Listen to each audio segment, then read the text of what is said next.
తల మీద చెయ్యి వేసి బొట్టు పెట్టినా, తాళి బొట్టు మెడను కట్టి బొట్టు పెట్టినా, తల మీద చెయ్యి వేసి బొట్టు పెట్టినా, తాళి బొట్టు మెడను కట్టి బొట్టు పెట్టినా, సన్ని కళ్ళు తొక్కినా సప్త పదులు మెట్టినా, సన్ని కళ్ళు తొక్కినా సప్త పదులు మెట్టినా, మనసు మనసు కలపడమే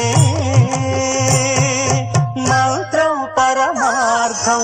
శ్రీరస్తు శుభమస్తు, శ్రీరస్తు శుభమస్తు. శ్రీకారం చుట్టుకుంది పెళ్లి పుస్తకం, ఇక ఆకారం దాచుతుంది కొత్త జీవితం.